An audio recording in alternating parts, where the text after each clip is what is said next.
میں اس کو تھوڑا سا اسکرول اپ کرتی ہوں جی. یہ دیکھیے یہ پوری آیت کو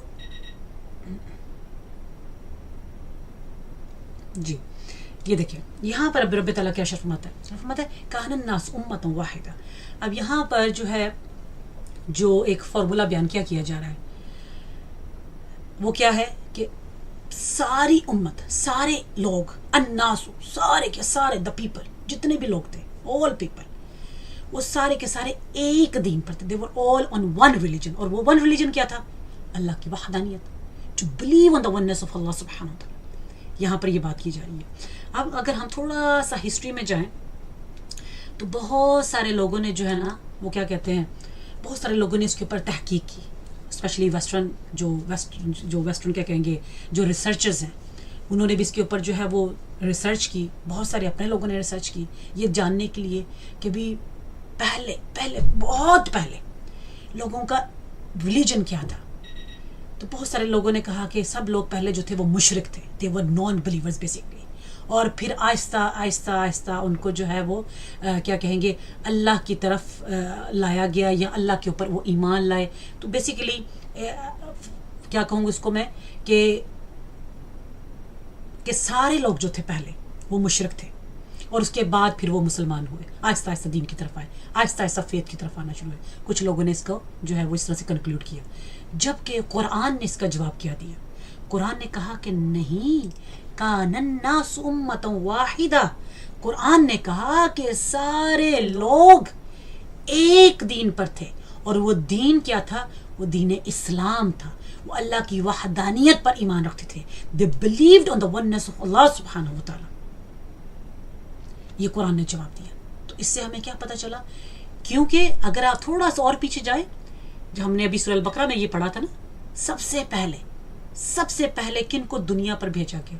حضرت آدم علیہ السلام کو. پروفٹ آدم علیہ السلام کو he was the first one to send down on the earth. so جب وہ دنیا پر آئے، was it مشرک؟ استغفر اللہ معاذ اللہ. was it disbeliever؟ no, he was a believer. وہ اللہ پر ایمان لانے والے تھے. تو اس لیے جو ہے وہ کیا پتا چلا کہ جب دنیا وجود میں آئی، when the world came into existence, so the first religion was the faith on Allah subhanahu wa ta'ala, the faith of Islam, the deen of Islam. یہ سب سے پہلا دین.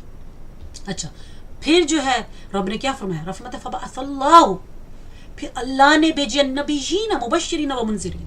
رب نے فرمایا تو لیکن جب آہستہ لوگوں کے جب اتنے لوگ ہو گئے، اتنی دنیا پھیل گئی، پھر آہستہ دنیا کے اندر لوگوں کے اندر اختلاف شروع ہو گیا، ڈفرینسز کریٹ ہونا شروع ہو گئے. اور یہ نیچرل سی بات ہے.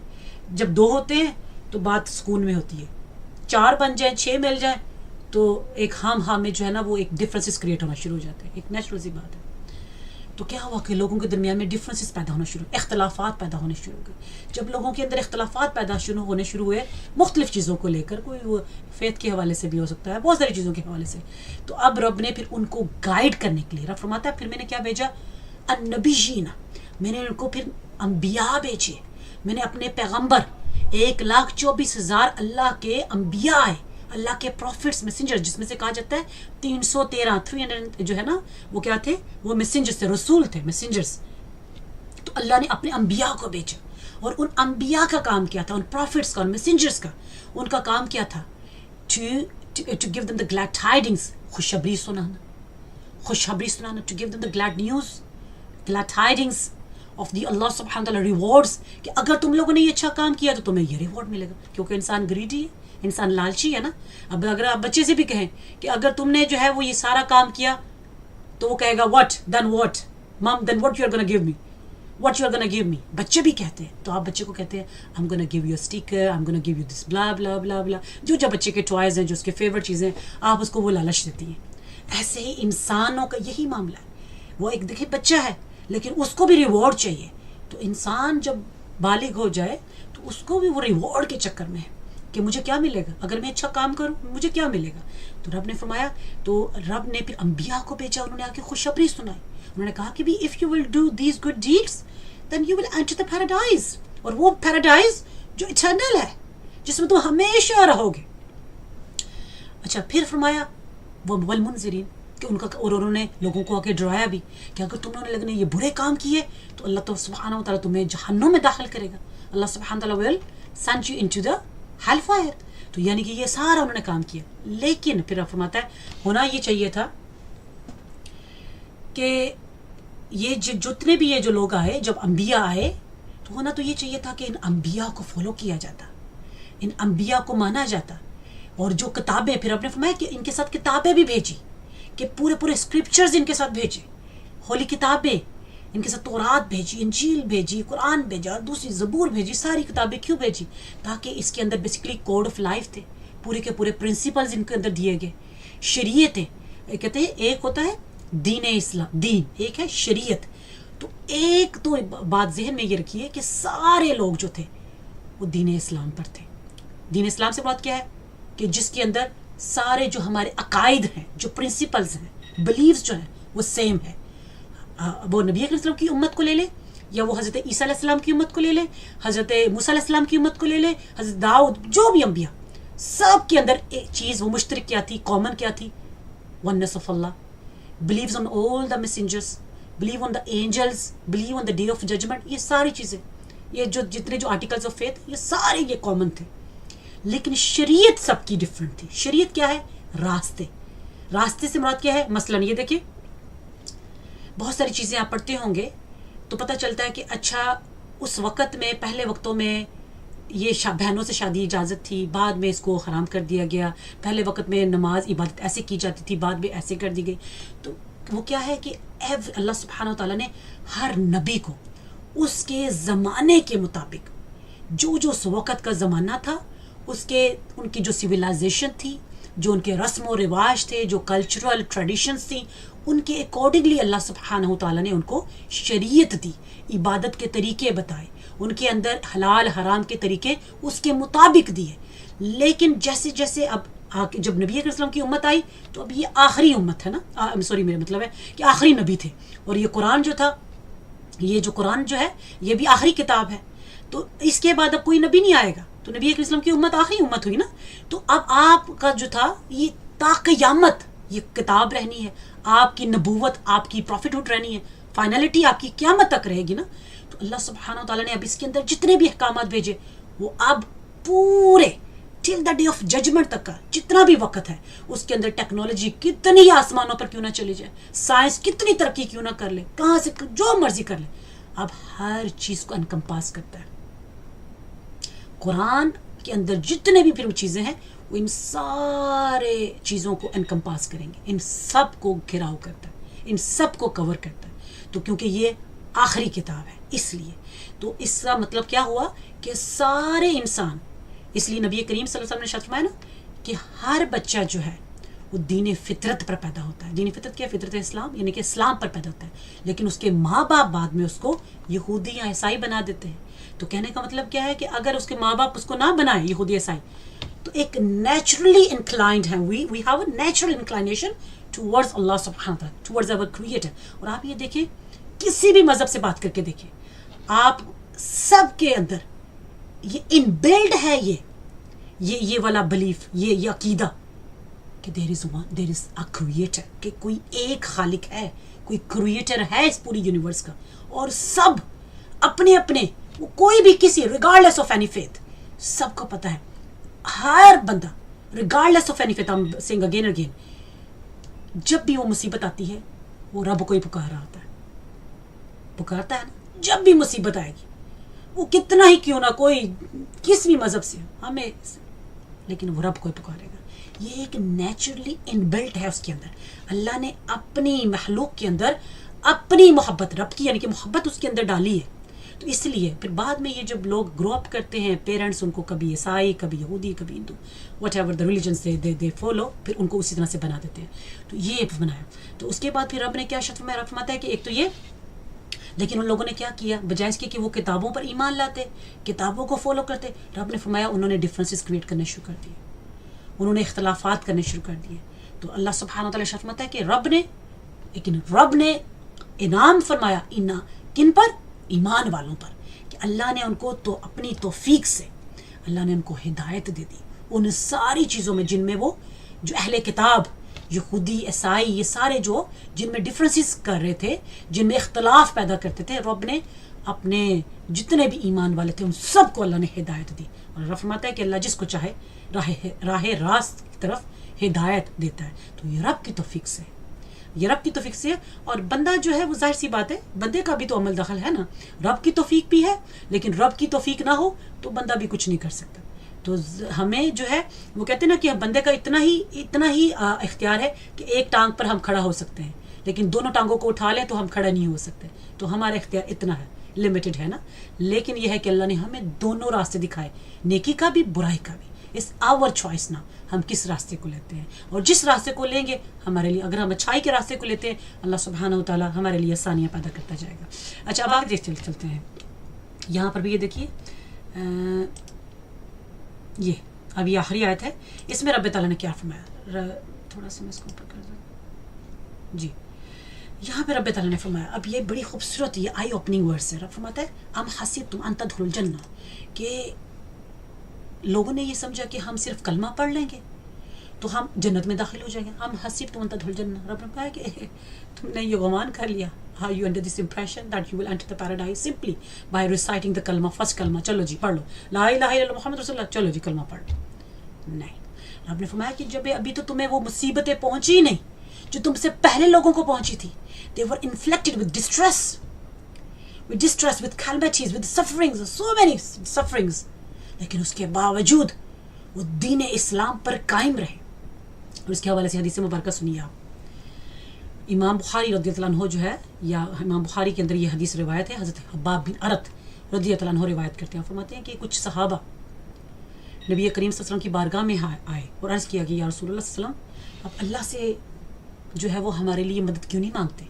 Why don't you seek help from Allah for us، تاکہ ہمیں کامیابی مل جائے، ہم ان سارے کافروں کے اوپر ہم ڈومیننٹ ہو جائیں. تو اللہ کے حبیب نے کیا فرمایا؟ اللہ کے حبیب جو تھے وہ اس وقت خانہ کعبہ کے اندر کہتے ہیں کہ وہ ٹیک لگا کر، اس کے جو ہے نا وہ ٹیک لگا کر بیٹھے ہوئے تھے ایک دیوار کے چادر کے ساتھ. تو وہ ٹیک لگا کر بیٹھے ہوئے تھے، basically he was leaning towards.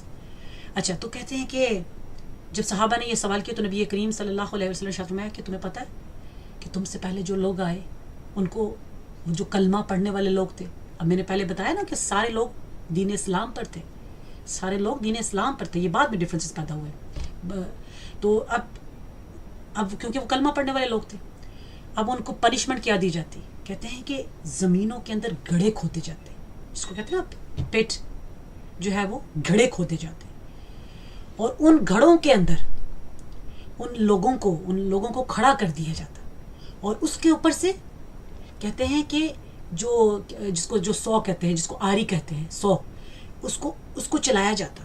کہتے ہیں کہ اس طرح سے چلایا جاتا، اس طرح سے کہ ان کے جسم کے سلائسز ہو جاتے ہیں، استغفر اللہ، کہ جسم کے ٹکڑے ٹکڑے ہو جاتے ہیں، اور وہ لوگ دین سے پھر بھی نہ پھرتے. وہ کہتے ہیں نہیں، ہم اللہ سبحانہ و تعالیٰ کے ماننے والے ہیں، وہ دین سے پھر نہ پھرتے.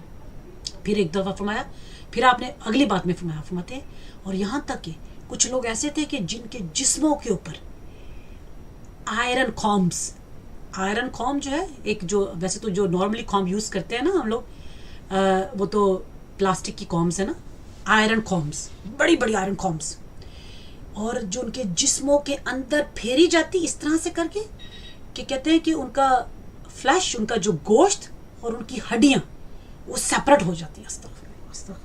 اس طرح سے ان کے جسموں کے اندر وہ لوہے کی کنگیاں پھیری جاتی کہ ان کا جسم کے اندر سے گوشت اور ہڈی الگ الگ ہو جاتی ہے.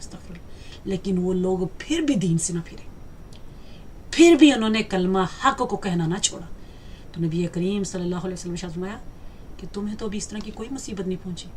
اور بلکہ میں یہاں پر ایک اور بھی ذکر کر دوں، کہا جاتا ہے کہ یہ جو آیت کریمہ اتری ہے نا، یہ آیت کریمہ اتری کس حوالے سے کہ جب کچھ بعض لوگوں نے کہا جنگ احد کے موقع پر، کیونکہ جنگ احد میں بھی آپ کو پتہ ہے نا مسلمانوں کے اوپر ایک بڑی تکلیف پہنچی تھی، 70 کے قریب، 70 سے 70 to 75 ہمارے جو مسلمان جو صحابہ تھے وہ شہید ہو گئے. تھوڑی سی مس انڈرسٹینڈنگ ہوئی. پھر اس طرح سے کچھ نے کہا کہ یہ جنگ خندق کے موقع پر، خندق کہتے ہیں کہ جب وہ بیٹل آف ٹرنچ جس کو کہا جاتا ہے، کہ جس میں جو ہے سلمان فارسی علیہ السلام کے کہنے پر کے اوپر جو خندق کھودی گئی تھی، اور اس کے حوالے سے سورہ احزاب کے اندر اگر سورہ احزاب کی آیت نمبر 10 to 11 آپ پڑھیں آپ کو پتہ چلے گا الفاظ اس کے ایسے تھے. رب نے کیا فرمایا؟ رب ارشاد فرماتا ہے کہ جب کیا ہوا کہ اس دن جنگ خندق کے دن رب نے ارشاد فرمایا، میں الفاظ ذرا یہ اگر میں آپ کے سامنے کروں تو الفاظ بڑے خوبصورت الفاظ ہیں اور یہ واقعی جو ہے نا وہ کیا کہتے ہیں بڑی دل کو ہوتا ہے کہ واقعی کتنا آزمائے گا. رب فرماتا ہے یہ دیکھیں سورہ احزاب کی آیت اگر آپ خود بھی نکالیں تو 10 to 11 یہ دیکھیں رب فرماتا ہے اذ جاءکم من فوقکم ومن اسفل منکم، کہ جب تمہارے اوپر سے، ومن اسفل کہتے ہیں ومن اسفل اور تمہارے نیچے سے کافروں کی جماعت، کافروں کے گروپس کھڑے ہو گئے اوپر نیچے سے. کیونکہ جو مدینہ کے جو یہودی تھے نا انہوں نے کیا کیا کہ اصل میں انہوں نے ساتھ دیا ان لوگوں کا جو باہر سے، کیونکہ مدینہ کے اوپر یہ اٹیک ہو رہا تھا نا، اور اس کے اندر مدینہ کے جو یہودی، حالانکہ ان کا تو نبی کے ساتھ پیکٹ تھا، معاہدے تھے کہ ہم باہر سے لوگوں کی مدد نہیں کریں گے، لیکن انہوں نے بیٹرے کیا نبی کے ساتھ کو. انہوں نے کیا کیا؟ ہپوکریٹ سے ظاہر سی بات ہے، انہوں نے باہر کے جتنے کافر لوگ تھے ان کے ساتھ ان کی ہیلپ کی، اور وہ سارے کے سارے انہوں نے مدینہ کو گھیر لیا اوپر نیچے سب جگہوں سے. تو رب فرماتا ہے وَإِذْ زَاغَتِ الْأَبْصَارُ، اور تمہاری آنکھیں جو تھی وہ باہر آ گئی، پتھرا گئی. جیسے کہتے ہیں نا بعض دفعہ اتنی انسان سٹریس لیتا ہے، غم میں پریشانی، پتھرا گئی. اور پھر کیا؟ وہ بالغت القلوب الحناجر، اور تمہارے جو دل تھے وہ خلق تک، وہ کیا ہے دل منہ کو آنا شروع ہو گئے. اور آپ نے فرمایا وَتَظُنُّونَ بِاللَّهِ ظُنُونَ، اور تم نے اللہ کے بارے میں مختلف گمان، مختلف طرح کے خیال آنا شروع کیا. فرماتا ہے ہنالک ابتلی المؤمنون، اور یہ مسلمانوں کو اس طرح سے آزمایا گیا. وَزُلْزِلُوا زِلْزَالًا شَدِيدًا، فرماتا ہے بڑے شدید آزمایا گیا کہ مسلمان جو تھے ان کے دل جو تھے کہتے ہیں کہ وہ منہ کو آ گئے، آنکھیں پتھرا گئی ایک جگہ، جیسے کہتے ہیں اسٹیگنٹ ہو گئی کہ سمجھ ہی نہ آئے کہ اوپر بھی کافر ہے، نیچے بھی کافروں کی جماعت، ادھر بھی کافروں کی فوجیں ہیں، ادھر بھی کافروں کی فوجیں ہیں، ہم کہاں جائیں. تو اس وقت رب فرماتا ہے کہ مسلمانوں کی مدد، اس وقت مسلمانوں کی آزمائش کی گئی. تو یہ کہا جاتا ہے کہ یہ آیت کریمہ جو ہے یہ اس حوالے سے بھی ہے کہ جس میں جو ہے پھر صحابہ نے کرام نے کہا کہ کب اللہ کی مدد آئے گی، اور بے شک رب تعالیٰ نے اپنے حبیب کی مدد فرمائی. تو یہاں پر یہ کہنے کا مقصد یہ ہے کہ کوئی شخص یہ نہ سوچے کہ بس ہم نے کلمہ پڑھ لیا اور اپنے بستروں میں رات کو آرام سے سو گئے، صبح اٹھے اپنے کاموں پہ چلے گئے اور آرام سے اپنی زندگی کے معاملات کو کیا، تو سوچا کہ شاید اب یہ ہماری بخشش ہو جائے گی. نہیں، اگر بخشش کروانی ہے تو آؤٹ آف دا وے تھوڑا سا آپ کو نکلنا پڑے گا، اپنے کمفرٹ زون سے باہر آنا پڑے گا. کمفرٹ زون سے باہر آ کر اللہ کے دین کی خدمت کریں، اللہ کے دین کی بھی خدمت کریں، اللہ کی مخلوق کی خدمت کریں، اور اللہ کو اور اپنی تربیت کریں. یہ ہمیں کرنا پڑے گا. اگر یہ سوچیں کہ نہیں بس گھروں میں بیٹھے ہیں، بس تسبیح پہ تسبیح پکڑتے جائیں، دانے نکالتے جائیں اور سمجھے کہ بس ہم سے زیادہ نیک کوئی شخص ہے نہیں ہے، تو ایسا ہرگز نہیں ہے. اللہ کے بڑے بڑے اللہ کے بندے ہیں جو بڑے بڑے کام کر رہے ہیں، تو اپنا حصہ ڈالیں، اپنے آپ کو پیچھے نہ رکھیں، اپنا حصہ ڈالیں. اور یہ زندگی تو جانور بھی زندگی جی کے جاتے ہیں، وہ بھی کھا لیا پی لیا سو گئے، بچے پیدا کیے، چلو جی ختم ہوگی زندگی. انسانوں میں اور جانوروں میں فرق ہونا چاہیے. انسان ایک مقصد لے کر آتا ہے، ایک اس کا آبجیکٹیو ہوتا ہے، ایک پرپز ہوتا ہے، ایک ڈیسٹینیشن ہوتی ہے، اس کو پتہ ہے کہ یہ میرا مقصد ہے. تو مقصد، سب سے پہلے مقصد کیا ہونا چاہیے؟ اللہ کے دین کی خدمت کریں. اللہ نے آپ کو جن ملکوں کے اندر بٹھایا ہے یہاں پر یہ مت سوچے کہ بس ہم نے اپنی زندگی گزارنی ہے. نہیں، اپنی زندگی کا ایک حصہ نکالیں، وقت نکالیں، دین سیکھیں اور پھر اس کو سکھائیں اور اس کو اسپریڈ کریں. تو اللہ کی مخلوق کی مدد کریں، اللہ کی مخلوق کی خدمت کریں. تو پھر دیکھیں، اور پھر اللہ تعالیٰ فرماتا ہے کہ پھر اللہ سبحانہ تعالیٰ نے اللہ نے اپنے بندوں کے لیے پھر جنتیں تیار، اور جنتیں بھی ایسی ہیں کہ جن کو کسی آنکھ نے دیکھا نہیں ہے، جن کے نیچے نہریں بہتی ہیں اور پتہ نہیں طرح طرح کے میوہ جات اور پھل ہیں، سارا کچھ ہے. تو یہ ہمیں اس لیے رب نے اس چیز کا ذکر واضح کیا کہ اگر تمہیں جنت چاہیے تو پھر تم محنت کرو، پھر آزمائشیں، پریشانیاں، تکلیفیں، ان سب کے لیے تیاری کرو. اور یہ سب جو ہے یہ انسان کو، اب دیکھیں نبی کے وسلم کا زمانہ دیکھیں، نبی کے وسلم کو کتنی تکلیفیں ہیں، اللہ کے حبیب تھے، اس کے باوجود ساری زندگی مشکلات میں گزار. مجھے یاد پڑتی ہے سیدہ عائشہ صدیقہ رضی اللہ عنہا کی وہ بات جو حدیث مبارکہ تھی، جس میں آپ رضی اللہ عنہ ارشاد فرماتی ہیں کہ جب آقا کریم صلی اللہ علیہ وسلم کے وفات کے بعد سیدنا عمر فاروق کا غالباً دور تھا، تو فرماتی ہیں کہ جب ہمیں کھانا آتا تو میں جب کھانے کو دیکھتی ٹرے کے اندر تو میں رونا شروع ہو جاتی. تو پوچھا گیا کیوں روتی ہیں؟ تو اس لیے فرمایا کہ جب نبی کے وسلم کا زمانہ تھا تو ایک وقت کا کئی دن فاقے ہوتے تھے، کھانا ہی نہیں تھا ملتا، اور ابھی جب 2 وقت کا کھانا ایسے سامنے آتا ہے تو تکلیف ہوتی ہے، دل بھر آتا ہے میرا. تو سوچیے کہ اللہ کے حبیب نے زندگی کتنی تکلیفوں میں گزاری، اور یہ ہمیں سکھانے کے لیے، امت کو سبق دینے کے لیے کہ زندگی ان نعمتوں کا نام نہیں ہے. زندگی جو ہے وہ اصل میں ایک مقصد ہے زندگی کا. اللہ کے دین کو پھیلانا ہمارا مقصد ہونا چاہیے، اپنے آپ کو اللہ اور اللہ کے رسول کے احکامات کے مطابق چلانا ہمارا مقصد ہونا چاہیے، اپنی اولادوں کی تربیت کرنا ہمارا مقصد ہونا چاہیے، اپنی زندگی کے اندر ایک آبجیکٹیو سیٹ کرنا ہمارا مقصد ہونا چاہیے، نہ کہ صرف کھائیں پئیں سوئیں، اچھے کپڑے پہنیں، اچھے ریسٹورینٹس میں جائیں، اور اس کے بعد بس جی چلو جی رات کو تھک ہار کے ہم جو ہے وہ پارٹیز کرنے کے بعد اٹینڈ کرنے کے بعد سو جائیں، چلو جی، اور صبح اٹھ کے فجر کی نماز بھی رہے گی، عصر کی بھی رہے گی، عشاء کی رہے گی. تو یہ تو زندگی نہیں ہے. ایسا تو نہیں آپ سوچ سکتے کہ بس اب آپ نے جو ہے وہ آپ کو کلمہ پڑھ لیے تو آپ جنت مل جائے گی. تو ان ساری چیزوں کو اپنے ذہن میں رکھنا ہے. اور اس سے اگلی جو آیت ہے، میں آخری آیت کی طرف چلتی ہوں. اگلی آیت جو ہے وہ کیا ہے کہ جس کے اندر رب تعالیٰ نے کیا ارشاد فرمایا کہ رب نے فرمایا کہ یسألونک، میرے حبیب یہ آپ سے پوچھتے ہیں کہ ہم اللہ کی راہ میں کیا خرچ کریں، تو آپ انہیں بتائیں کہ اللہ کی راہ میں کیا خرچ کریں. ایک تو نیکی کا مال، وہ مال جو حلال طریقے سے کمین خیر اچھے طریقے سے کمایا گیا ہو وہ مال. اور دوسرا سب سے پہلے جو مال اگر آپ نے خرچ کرنا ہے تو آپ کے سب سے پہلے رشتہ داروں میں سے آپ کے والدین، ان کی خدمت، ان کی خدمت، ان کی لک آفٹر کرنا، ان کی سارا یہ آپ کے ذمہ ہے. یہ سب سے پہلے یہ ان کے لیے. پھر رشتہ داروں کے لیے، قریبی رشتہ دار جو ہیں، یہ نہیں ہونا چاہیے کہ قریبی رشتہ داروں کو چھوڑ کر لوگ جو ہے ادھر ادھر جو ہے وہ ملکوں کے اندر میں نے اکثر دیکھا ہے وہ بھجوا رہے ہوتے ہیں پیسے. تو سب سے پہلے اپنے خاندانوں میں دیکھیں، آپ کے خاندانوں میں جو غریب غربا ہیں ان کی مدد کریں. اور اس کے بعد پھر اگر جو سوسائٹی کے اندر، کمیونٹی کے اندر جو آرفنز بچے ہیں، جو نیڈی لوگ ہیں، ان کی مدد کریں. اور پھر اس کے بعد جو ہے جو ٹریولرز ہیں، اپنے ٹریولرز جو ہے، کیونکہ ٹریولرز ہیں بیچارے اپنے ملکوں میں ہو سکتا ہے وہ بڑے ویل سیٹلڈ ہوں، لیکن کیونکہ وائل ٹریولنگ اب ان کے پاس ساز و سامان ختم ہو گیا، so you need to help them out.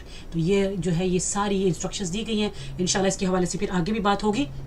تو آپ سب لوگوں نے جو ہے وہ انشاءاللہ اگلے جمعے کو پھر انشاءاللہ ہماری 11 سے 12 بجے پھر کلاس ہوگی، اور زیادہ کوشش کیا کریں کہ اس پیغام کو آگے تک پھیلایا بھی کریں.